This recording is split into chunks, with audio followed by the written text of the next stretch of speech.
بسم الله الرحمن الرحيم، والصلاة والسلام على أشرف المرسلين سيدنا محمد عليه أفضل الصلاة وأتم التسليم. أعزائي وحبايبي المشاهدين في قناة المستر سبورتس، أسعد الله أوقاتكم بكل خير. رمضان كريم عليكم جميعا وعيد سعيد وكل سنة وأنتم طيبين. النهارده بيلتقي النادي الأهلي مع نادي الترجي التونسي في دوري أبطال أفريقيا.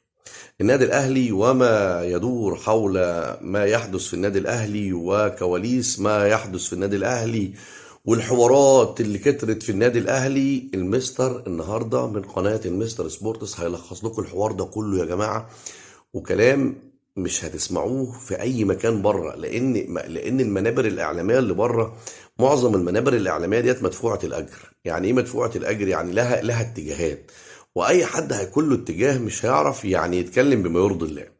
فانا هكلمك بما يرضي الله من داخل، يعني بص الكنترول من جوه الكنترول.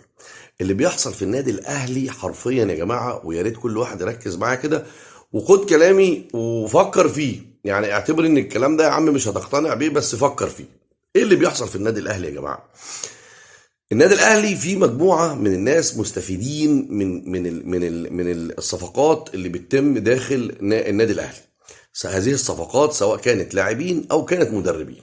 طيب الناس دي بتستفيد ازاي بقى؟ بالراحه كده وفتح مخك معايا كده وخد مني الكلمتين دول وما تراجعش ورايا. تمام؟ بروح النادي الاهلي محتاج مهاجم. النادي الاهلي بيكون فيه مهاجم مثلا زي بادجي، زي اي حد موجود، والمهاجم بيمشي. طبعا المهاجمين اللي بيبقوا موجودين فيه بيبقوا معروفين، يعني بيبقى لهم سي في ولهم انديه جايين منها وارقام ومعروفين، يعني التحركات بتاعتهم معروفه سواء من الفيفا او سواء من الانديه بلادهم او سواء من منتخبات بلادهم اللي جايين فيها. فبيحصل بقى ايه؟ اللقطه بتيجي فين بقى؟ اللقطه بتيجي في ان انا بروح اقول لمجلس الاداره او الناس المسؤولين عن التمويل او في الكوره: يا جماعه في مهاجم انجولي يعني مكسر الدنيا وراجل فظيع. الراجل ده احنا كان عندنا مهاجم بياخد مثلا سي 5 مليون دولار. تمام؟ الراجل ده احنا هنجيبه يا جماعه ب 3 مليون دولار. مجلس الاداره والناس المسؤولين بيزيطوا: ده احنا هنجيب مهاجم ب 3 مليون بدل ما كنا بنجيب ب 5 مليون. ايوه هنجيبه. يروحوا رايحين على المهاجم الافريقي اللي هيجيبوه ده، وليكن كاموش مثلا، على انجولا. تمام؟ ويقولوا له: يا كاموش، كاموش ده محدش يعرفه، كاموش ده ولا في طبق اليوم، يعني كاموش ده ولا الدورات الرمضانيه في انجولا ولا حواري انجولا ولا حد يعرف عنه حاجه. كاموش ده لما سالوا فلافيو عليه وجilberto قالوا ما نعرفوش، قالوا ده ولا عمره انضم للمنتخب ولا نعرف عنه اي حاجه ولا له سي في اصلا. فهم بيروحوا للحاجات دي اللي هي الناس المجهوله الهويه. تمام؟ يقولوا له: يا كاموش، ما تيجي تلعب في الاهلي يا كاموش، بدل ما انت بتلعب في الشارع والدورات الرمضانيه وتاخد لك مليون دولار. بس خد بالك. يقول لهم ايه؟ يقول لهم: احنا هنمضيك على 3 مليون، المعلن قدام الناس 3 مليون.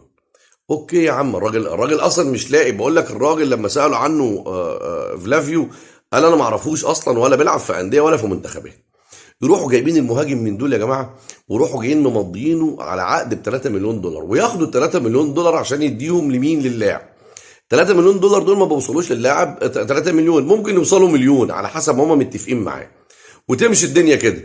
والله لعب واثبت نفسه، تمام، والدنيا مشيت، يبقى زي الفل.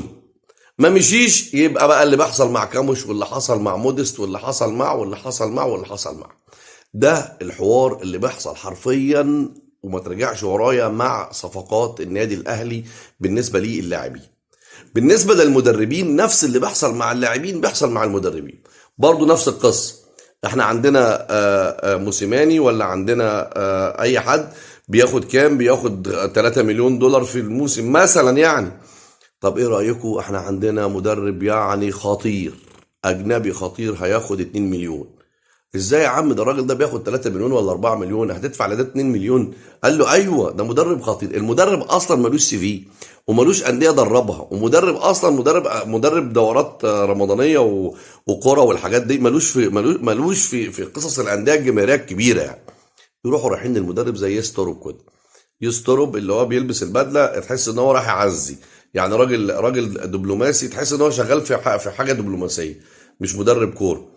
الراجل ده وجهه كده ان انت تاخده في فرح، تاخده في ميتم، يوجه بيك كده، يبقى حاجه كده وجه. انما مدرب كفته مفيش. يروحوا رايحين يا ستورب انت هتيجي تدرب النادي الاهلي اكبر نادي في افريقيا، هنجيب لك عقد ب 3 مليون تمام، بس اللي انت هتقفشهم كام مليون. الراجل مش لاقي اصلا يقول امين تمام. يروحوا رايحين جايبين يمضوه وعلى عقد ب 3 مليون ويقفشوه مليون والبونص بقى اللي بيتاخد في النص بقى اللي بيتوزع على الحبايب اللي هم بيتحركوا في القصه دي. دي خلاصة اللي بيتم وبيحصل في النادي الاهلي حرفيا. ملهاش معنى تاني، يعني مفيش معنى تاني. انت بتجيب ناس مجهولة الهوية سواء لاعبين او مدربين. لاعبين يعني كاموش ده بتتفرج عليه انت ما شفتوش يا اخي في دوره، يعني ما شفتوش في لعيب بيلعب في الشارع. حاجات كده لو في لعيب بيلعب في الشارع مش هيبقى بالمنظر ده، يبقى بناء عليه جاي بالشكل ده. المدربين نفس القصه. طيب لو المدرب مشي والدنيا مشيت معاه زي الفل كلنا مستفيدين، ما مشيتش يبقى كله يلبس بقى ونقعد بقى نتكلم ونقول لا اصل الحكام، اصلا مش عارف ايه، اصلا الدنيا، اصلا الظلم، اصلا القصص دي. انت فاهم ازاي؟ ده كل اللي بيدور جوه النادي الاهلي.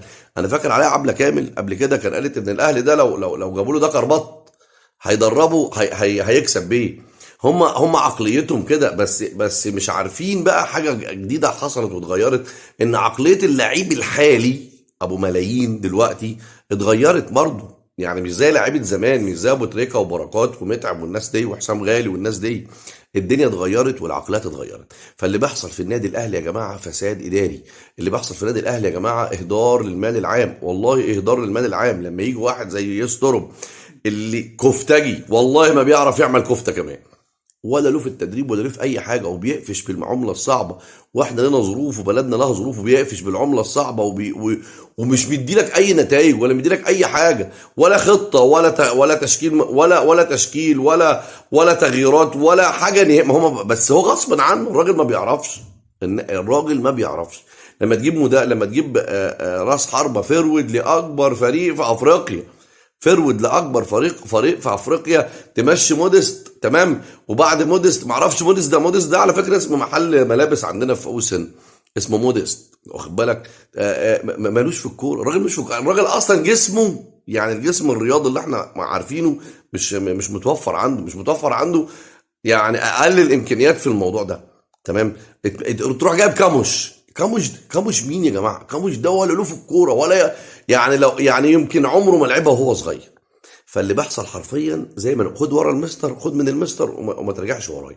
فساد مالي واداري جوه النادي بناء على ايه؟ على عقد الصفقات. يا ابني احنا هنجيبك هتاخد كذا هتقفش كذا ومالكش دعوه باي حاجه بقى، وتمضي وما تتكلمش. امين. النقطه دي لو اتحلت او اتفحر وراها في مره، يعني يجوا في مره كده يحاسبوا اللي جاب الصفقه. انت امتى الاهلي في على مدار السنتين ثلاثه اللي فاتوا في كم الصفقات الفاشله سواء كان مدربين او لعيبه، وفي لعيبه بتيجي بتقعد بالشهرين ثلاثه وتقفش بالعمله الصعبه وشرط جزائي ويرفع عليك قضيه ومش عارف ويمشي وهو ما اداش حاجه. امتى النادي الاهلي حاسب الناس اللي جابت الناس دي؟ يعني هو كاموش ده جه لوحده؟ لا، في ناس جابته.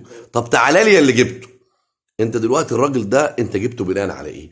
لو في مره واحده بس حد من الناس دي اتحاسب الدنيا هتمشي مظبوط. النادي الاهلي بيعاني، والنادي الاهلي هيظل يعاني طول ما مفيش حساب للي بيغلط. خلصانه القصه. كل سنه وانتم طيبين وعيد سعيد عليكم، رمضان كريم، والسلام عليكم ورحمه الله وبركاته.